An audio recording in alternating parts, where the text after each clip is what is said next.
Welcome back to the postseason, everybody. My name is Kasabe, and we are facing off against our bitter rivals, the Ottawa Beavers, again for the third time this season.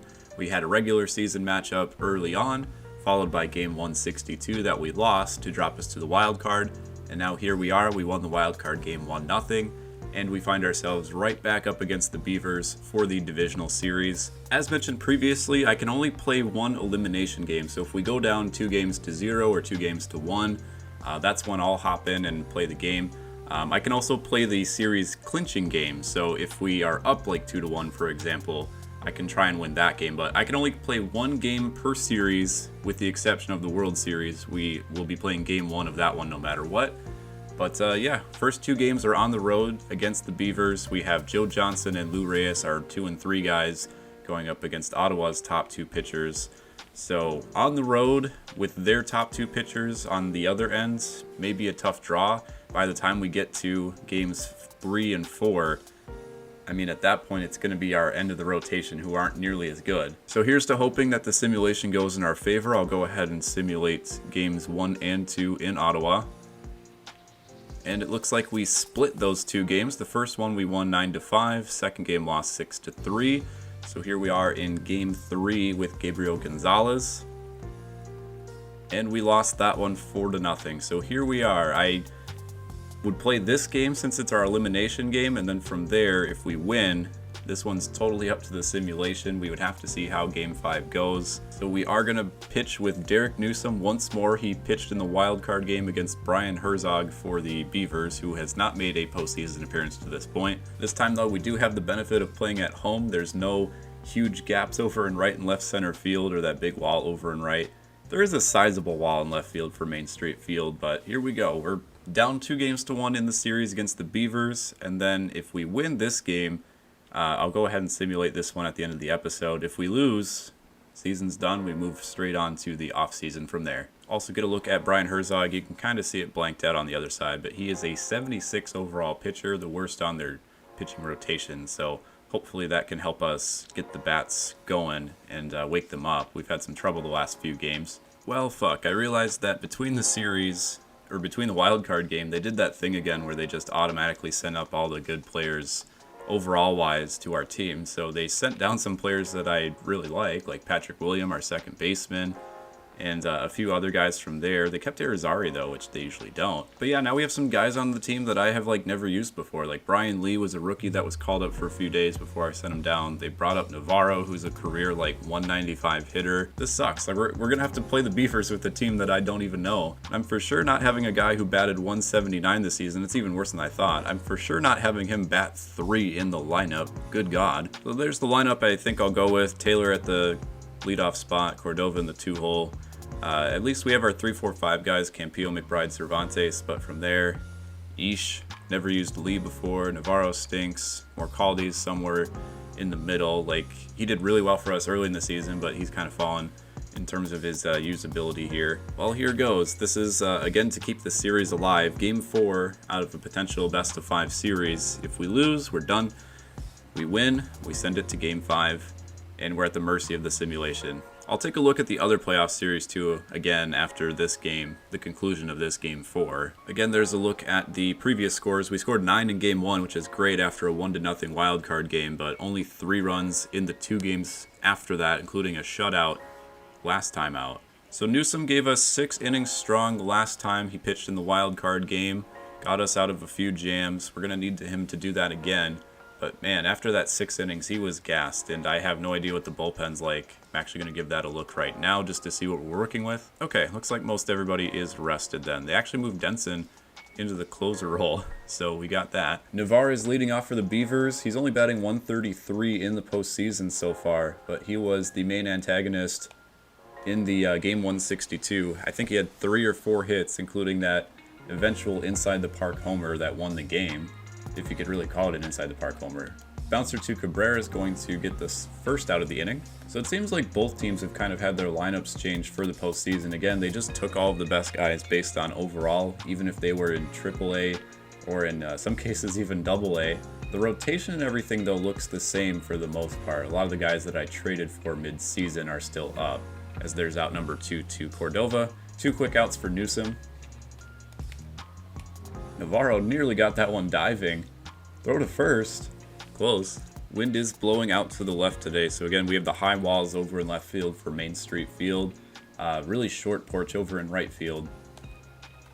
And our team is mostly comprised of right-handed hitters, so that's going to benefit us as the game goes on. Jackson staying alive on some fouls off.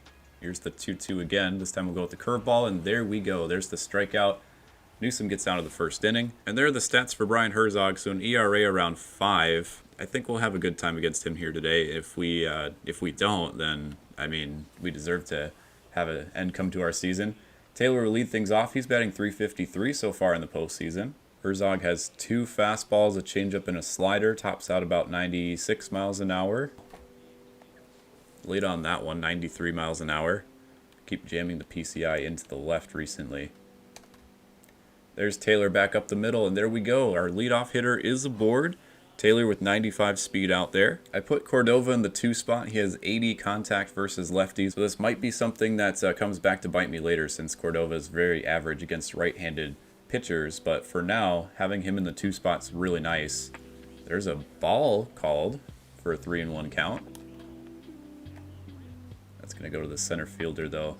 He was making a lot of plays out there in center during the game 162, so we have to give some respect to his fielding range out there. Good swing by Cordova, caught it flush, just not much power, and kind of died out there.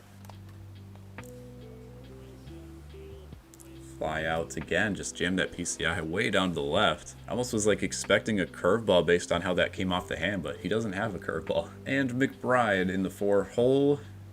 Not exceptional against lefties, but one of our best cleanup hitters throughout the season. Now he'll bring up Cervantes after the walk. Cervantes 90 contact versus lefties, 79 power. So this is the big bat we need right here. Change up on the outside part of the plate. We'll bring it to a 1-2 count. Already made Herzog throw 20 pitches to this point in the first. Couple walks. Good change up there in the dirt. Fouls it off. Ooh, caught myself there. Again, this guy doesn't really have much for breaking pitches other than that slider. So I saw it going inside, laid off, and now the runners will be off with the full count. Cervantes puts a good swing on it, but again, that PCI just a bit to the left of where we want it. We missed that fastball down the middle, and no runs scored in the first inning. Briggs is .455 so far in the postseason, 3 solo home runs. So we'll need to be careful around him. Got good power, especially against left-handed pitchers, so hopefully that will keep him at bay a little bit. But we will end up walking him for the leadoff hitter. Now bring up the 6 spot Villanueva. Curveball again. That's been working so far today for Newsom, his 2nd strikeout. Both of them on the curveball. Changeup, though, not really as effective as I usually like it to be, although it is his 4th pitch in the arsenal. Curveball is that 2nd pitch, which he tends to have a little bit better control of. It's a bouncer. Who's going to take it? Morcaldi. We'll get one, but 89 speed over there coming down the first baseline. Just get the out at 2nd. Got the grounder for the double play ball. Just happened to be right up the middle and kind of slow for things to develop. Good curveball by Newsom. He's having great success with that so far today. Almost all the way up in terms of confidence. So we'll go back to it on 2-2. And there we go, another strikeout on the curveball from Newsom. And we go to the bottom of the 2nd. So in the 6th spot is Brian Lee, who we've had up on the Major League squad for, I want to say, about 5 or 6 days throughout the regular season. We have never used him, but is batting .333 so far in the postseason. Fights off that slider. A little bit more of a contact hitter than anything else. So he swings through that fastball late on that one. Next up is Morcaldi. Man, I just keep drifting over to the left. I need to ditch that habit.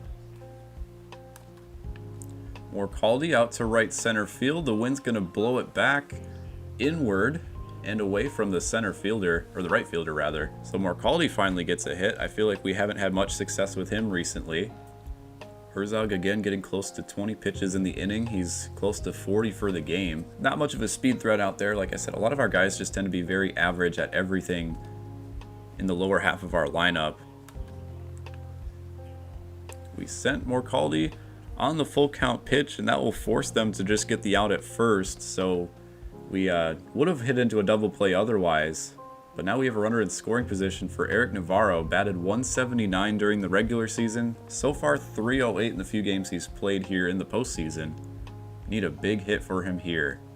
Takes a fastball on the inner part of the plate. Get a look there, 0 for 4 last game with a strikeout. Now battling with a 1-2 count and a runner at second. Swing and a miss by Navarro on the two-seamer again. That's been a very effective pitch in that at-bat. 9-1-2 for the Beavers. It will be Maxwell Batista in the 9th spot, batting .400 so far this postseason. Newsom's fastball hasn't been terribly effective today. His curveball has been his best pitch, but we just can't keep going with the curveball over and over. We kind of need to get into a good pitcher's count before we can throw it. So now on 2-2 for the strikeout pitch, I'll try that one again. Man, Newsom's curveball has been just having some extra life to it today. His 4th strikeout of the day, all of them on curveballs. And you get a look at the replay. This one was right on the line, almost as perfect on the outside corner as you can get. Navarro at the top of the lineup again. Chases the sinker low and away. Newsom will throw to first for that one. 2 quick outs. There's that fastball on the inside part of the plate that we're looking for. I'm going to go with it one more time before we maybe move back to the curveball. Jams the hitter, but he's able to foul it away. Very late on the fastball. Now we'll go to the curveball on the outside portion. And another tapper out to Newsom for out number 3. So a strikeout and 2 groundouts on pitches. Newsom's just owning that bottom outside corner right now. We move to the bottom of the 3rd, top of the lineup coming up. Taylor singled his last time at the plate to lead off the bottom half of the 1st. And rips that one, but at the left fielder for out number 1. This is kind of shaping up to be another 1-0 ball game. And we had a lot of low scoring against Ottawa in game 162. As I mentioned earlier, Herzog's been throwing a lot of pitches. He's their worst starter on the rotation. So if we can't hit against him, we're going to have a worse time against the next up. Doesn't help when you have a few guys on the roster that you've never used before, or very little. Check swing by Cordova. He went according to the first base umpire. Maybe hit the black anyway. Now full count to Campillo with 2 away. Slider comes back down the middle. Campillo stays with it, but a weak liner out to center will end the 3rd inning. So for the first 3 innings, nobody has scored to this point. 3, 4, and 5 coming up for the Beavers. Owen singled his last time out. A sharp liner out to second base that just went past a diving Navarro. Changeup not really working today. So we have the 2-seam fastball, kinda sorta, and the curveball mostly. The other pitches just don't have that snap to it today, as there's a fastball that gets Owen looking on the outside part of the plate. Newsom's first strikeout on a pitch that's not a curveball. Navarro at second, gloves that one. Throw to first, so we're 2 away in the 4th inning. Briggs walked his last time out, and he's been hot in the postseason so far, so we might try and pitch around him a bit again, especially with 2 away. Chases the fastball on the outside part of the plate. I'm going to see if he goes with the breaking pitch and goes chasing. Not a good slider though, not good breaking pitches other than that curveball today. So we might just have to mix it up with the curveball, fastball, and maybe the sinker. Those are the 3 pitches that have had decent usage today. Full count though to Briggs. Sinker came back over the middle of the plate, and that's lined into right field for a double. Lee will get this one in, but I think it's a bit slow. Yes, indeed. So a 2-out double on the full count. We had to at least try and go after him a bit. Mentioned earlier, he's been hot, and we could have just walked him. Regardless, a runner on for the Beavers. Villanueva now with another full count. Goes with the curveball out to Navarro again, and that will end the top of the 4th inning. Newsom, 4 scoreless innings of ball, 10 scoreless innings so far this postseason. McBride will lead off the bottom of the 4th with Cervantes on deck. They go right after him with the fastball high and tight on the opposite end of it for the out. The one thing about McBride, you don't really know if they're going to challenge him high and tight or low and away. Those seem to be like their best 2 options. Cervantes out the other way. Doesn't have enough to make it to the gap, but we'll take a base hit and a base runner. Again, that PCI just well inside. So I don't know if I've just been very pull happy recently and kind of like dragging the PCI with me, if I have some stick drift or what the heck's going on, but that's an adjustment that's been happening for a few games now. Brian Lee with a 2-2 count. Chases the fastball high. Is it going to get down? Center fielder jogging in.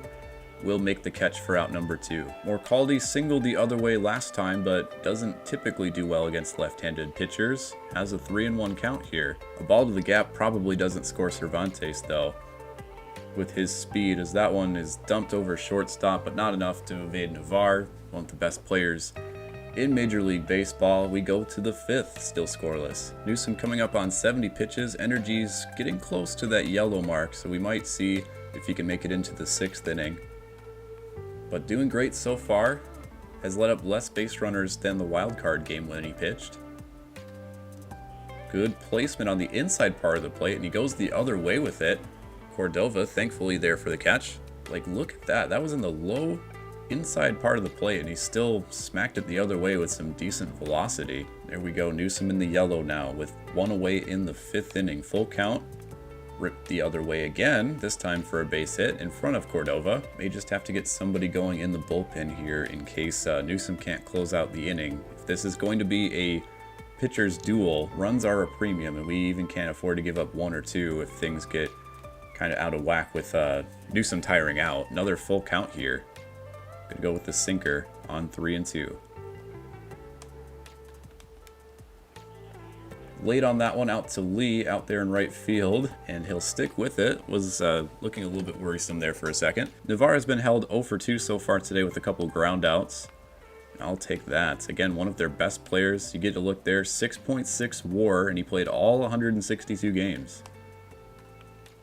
Goes the other way with the curveball, and it finds a hole to extend the inning. Full count to Norris. I mean, this might be Newsom's last pitch either way. We'll see if he chases the curveball, and if not, we may have to go to the bullpen to get us out of a jam. Here's the 3-2, runners going. Oh, how did he stay with that? Goodness. All right, now we'll go with the fastball next.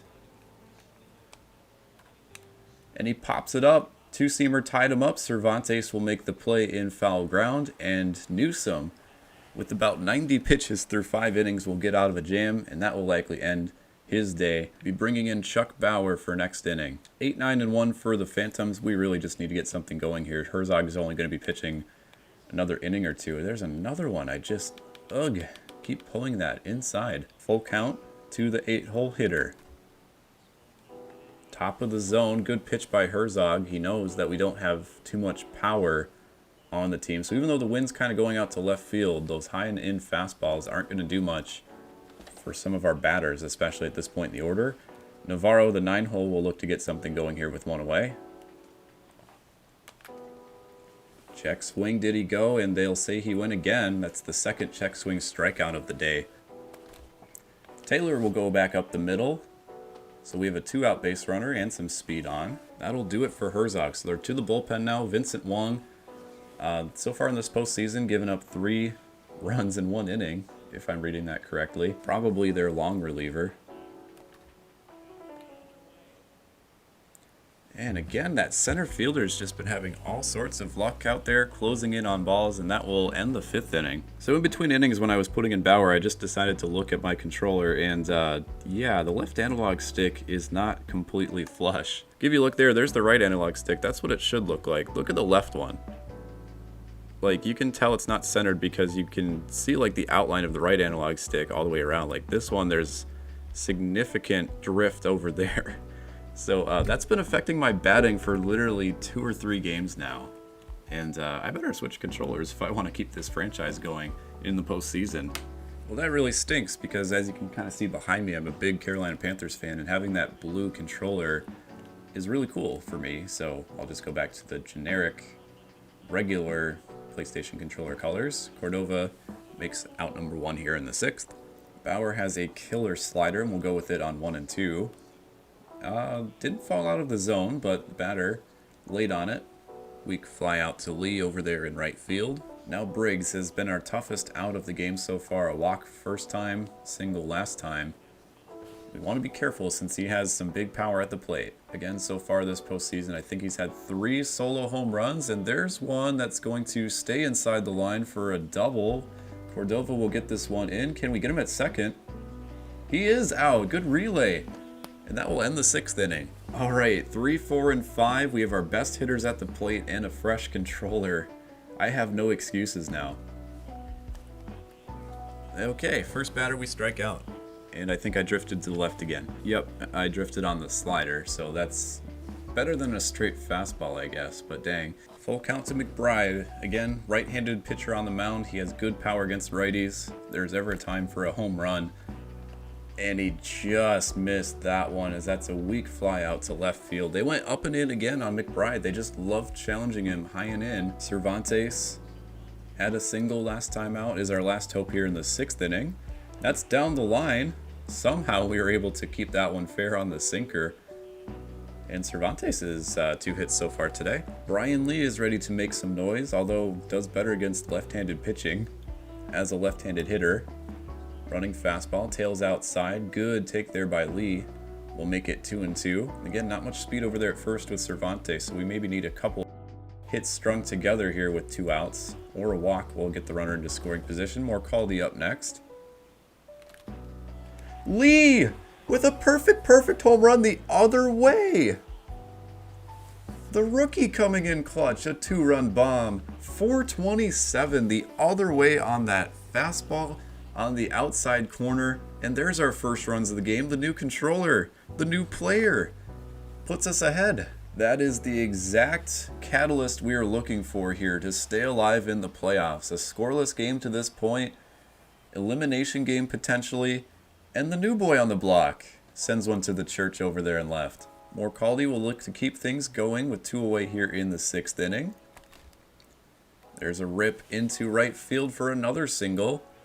And now we're drifting a bit to the right based on that PCI, so we're starting to kind of find that middle adjustment now. Man, if this is the whole reason I've been struggling on this franchise and ranked recently, and it took me this long to figure it out, I just thought it was like a user thing. But yeah, I just got that blue controller a few months ago and it's already toast now, so that's fun. I've never really had issues with stick drift or just controllers kind of banging out like that since like the PS2 though, which is the strange thing.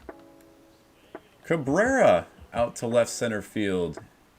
They're going to play this one off the wall, and that will score Morcaldi from third. Relay coming in, and a bit of a delay there, but he does score 3-0. Navarro with the 2-2 count. The 9-hole hitter looking to maybe get in one more run of insurance. It's a weak tapper up the middle on the circle change. And finally the rally ends here, but we do score 3 runs. We need 9 more big outs here to move on to Game 5. We'll give Bauer a 2nd inning. He only had 9 pitches in his first inning of work. Cordova over there and left will make the first play of the 7th. He's late on the fastball on 3-1, so Bauer will go to challenge him on 3-2. He missed it just barely off the plate. So tying run is still on the on-deck circle, but we'd really like to keep as many base runners off this inning as possible. There he goes, takes off for second, and he will get into scoring position with 1 away. Maybe a dangerous call there for the Beavers, who are down 3. They just need to score some type of runs, and I guess you have speed to burn over there at first base. Bauer looking to put away Quinn for out number 2, 1-2 count. Curveball, went after it, but fouled away. Slider low and in. That's out to Taylor in there in center field. Throw to second. He's safe over there with his speed, and that's why we've been having some trouble over there in center. He has 89 speed out there to close on some of those fly balls. It's the 9-hole hitter Batista looking to perhaps put Ottawa on the board. Runner on second with 2 away. Bauer's been a little bit tougher with his pitches today, not quite on the plate in some instances. And another one, find Cordova out there in left field. Wow, he just really makes everything look interesting over there. We go to the bottom of the 7th, still keeping the Beavers off the scoreboard. It's 3-0. We're going to bring in Lawson for the 8th inning. Again, they've kind of brought him out of his closer role more recently, but still a great dependable arm over there. Top of the lineup for the Phantoms. They'll face off against Kurt Nichols, who came in at the end of last inning. Full count to Taylor. Up the middle, that's going to be bounced to Navarre, who has a strong cannon over there at short for out number 1. I did it slightly again. We just missed that fastball down the middle with the drift over to the left, so it's still kind of there instinctually, I guess. But yeah, that controller analog stick was a bit messed up. I'll maybe post another picture after the game. Cordova dumps that one behind second base, and again, I don't know how the hell that was a hit. That was an even worse PCI than before. It's like starting to get emblazoned into my brain, that stick drift that we had. And I just, man. Campillo 0 for 3, looking to change that with one away here in the 7th. Turns on that one, but early on the changeup. McBride up the middle. And that one will be thrown onto first by Navarre again to end the 7th inning. So 2 more innings to go. Need some more lockdown pitching here. It'll be up to Lawson. They just recently moved him out of the closer's role, looks like, since he's been 2 for 2 on save opportunities. Lawson again, not much break, just a couple sinking and moving fastballs with the 2-seamer and the sinker, and then a changeup. So he's not going to really get much swing and miss stuff, just kind of that low contact type of stuff. As there he gets Navarre swinging for out number 1.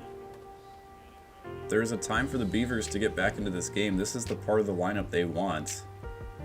Top of the lineup, and then a few power hitters after that. So if the 2 and 3 hitters can maybe get on base, it would be interesting from there with the power guys coming up. So Lawson's job is to just kind of induce that weak contact. It'd be great to get some swing and miss stuff, but weak contact also helps. He gets the first 2 batters on strikeouts though, and Lawson's looking good out of the bullpen. Jesse Owen with the last chance here in the top of the 8th inning, full count. Lawson with a great 2-seamer on the outside part of the plate. We'll flip that one onto first with the bouncer to the mound. And we need 3 more outs to send this one to a Game 5. But first, some insurance opportunity in the bottom of the 8th. Cervantes is 2 for 3 so far, a couple singles on the day. Man. So there definitely is some user stuff on me as you get a look at the PCI again coming up here. I guess we're fortunate that we had this fastball up here where the analog stick tends to go with Lee's home run last time out. Again, Lee with the big blow so far today, a 2-run home run, and now a 3-1 count. They'll miss this time, so Lee is on base here. Some decent speed over there at first base. I mean, kind of middle tier, right next to that 50 point. Orcaldi jammed inside. That will find the center fielder for out number 2. Lee again from first will take off. Cabrera chops that one. He pulled the changeup. Good pitch to Navarre. As always, very sharp over there at shortstop. Will make the play. So 4, 5, and 6 coming up for the Beavers. They will try and tie this one up and maybe avoid sending this one to a Game 5. But they'll face Owen Denson, who has just been moved into the closer role by the computer. Denson came into this with a little bit less than full stamina, so we'll see what his command is like. So there's a good fastball right on the outside part of the plate. See if we can match that up with a slider. Well, it stayed down the middle. Jackson taps it foul. Was early on it, maybe expecting another fastball. We'll try and jam him inside with the fastball. And indeed, Denson gets him swinging for out number 1. 2 big outs to send this one back to Ottawa. Briggs is 2 for 2 so far today with a walk, a double, and a single. So he's been the main cog in the machine for the Beavers so far, and he has a hitter's count at 2-1. 2-2 count. We'll go with the slider on the outside part of the plate. It stays back over the plate, and he just had that one go foul. That could have been another double there for Briggs. Go with the slider again, see if we have some better command. That one's up the middle to Morcaldi. And Briggs' speed is not going to get him to first in time. Big out number 2 for the Phantoms. They have 1 more to go. It'll be up to Villanueva, who's 0 for 3 so far today. Full count offering. Denson's going to go after him here to avoid the walk. Fouled away by Villanueva. No reason not to challenge him here. You don't want anything off the plate for a potential base runner. And I missed my placement on the sinker with that pitch. So Ottawa stays alive for now. Tying run is still on the on-deck circle, though, so if we get this next batter, should be good. Warner's early on the fastball and took that one for a ride, but well foul. And now we have 1 more strike. Denson with the 1-2 count to Warner. Go with the sinker again. And that's past the diving Cabrera over there at third base, so they will get the tying run to the plate. Just needs 1 more strike. He's had a few opportunities here. Now it'll be Quinn, who's 1 for 3 today. Here's the pitch. Fastball just misses off the black inside. Back to a 2-2 count. Tried a few pitches with the sinker that were not there, so we'll go with the two-seam fastball on the outside part of the plate. Wow, this guy's a severe push hitter. Maybe we'll avoid doing that. Cabrera was right on the line. Maybe tie him up with a high-end inside fastball. Here's the 2-2. That's going to be out to left center field. Taylor should have a play on this one, and we're going to Game 5 in Ottawa. The Phantoms win this one by a score of 3-0. Brian Lee with a big 2-run home run in the 6th, and a significant 2-out rally in the 6th as well. As you get a look there at the line score, 9 hits for the Phantoms today, most of them coming in that 6th inning. Newsom with 5 shutout innings. Bauer gets the win, though, with his 2 innings out of the bullpen. And it's all up to the simulation from here. The Phantoms, fate decided in just a few minutes here as we make our way back to the main menu. Again, I can only play 1 elimination game, so this is it. Like, from here on out, I can't play another game in this series. So it'll all be decided here in a few days. We have Joe Johnson going up against Tommy Razinois. No idea how to pronounce that, but he has a 15 ERA in 3 innings of work. Unless they sub in another pitcher. Chances are looking good. And indeed, we've won, and we will face the Houston Astronauts in the American League Championship Series. Let's get a look at the box score. So they actually did go to Danny Velasco, who is their best pitcher, I believe. They ended up opting for a different starting pitcher as we gone on in the simulation. And look at the line score. Ottawa again was held to 1 run, which they scored in the 8th inning. 5 hits on that one. Johnson went the full 9 innings. Wow. 9 innings, 5 hits, 1 walk, only 2 strikeouts. But that's exactly what you're looking for. Johnson with a big stamina boost out of the rotation. And he can go the full game if you need to. And sometimes with the postseason, you just keep rolling with the starting pitcher. Ottawa, I mean, when did Velasco pitch last? He must have had some really short rest. Well, I guess he did pitch on the 6th, so he did have 4 days of rest in between. But the battle of the AL will be between the Salem Phantoms and the Houston Astronauts. Houston, since they won their division and we got the wild card, will start off at home. I was really hoping to play a game against the Astronauts earlier this season, so it's kind of cool that we're facing them here in the playoffs. One of my favorite designs that I've ever done. And let's get a look at the rest of the playoffs here. So it looks like the Vancouver Mounties won their game in their series, 3-2. The Florida Tides swept the Los Angeles Stars, who, again, I mentioned the Stars were the number 2 team in the league. So even though the Florida Tides were the top seed, they did take care of business when they needed to. And let's get a look at the last 4 teams in the postseason remaining. So first of all, I'm definitely going to make some adjustments here. We're 18th in the rankings, and we had a lot of players that I said were called up that I didn't want for that matchup against the Beavers. We can now do so between series, I believe. Astronauts went 89-73, so they actually had a worse record than we did. They just happened to win their division by a game over the Zephyrs. They are ranked 16th in the league. Pitching seems to be their main strength. They're 10th in the league in pitching, but everything other than that is average or below. So I think we'll have a good chance at making the World Series with the simulated play, much better than what we had with the Beavers, who moved up to 1st.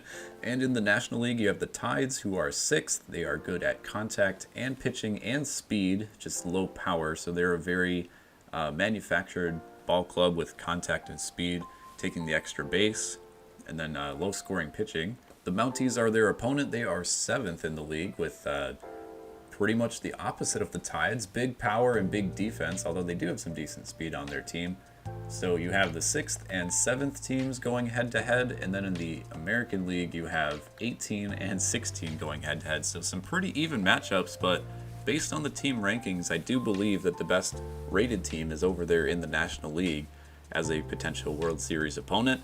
I'm going to go ahead and adjust the playoff roster here. So for sure, we're bringing back up Patrick William, who is 1 point below Navarro just from his reaction and defense, but we need that offensive boost as you get a look there at the differences between their contact and vision numbers, almost like 40 plus contact with William. We also called up this guy, Mario Panigua.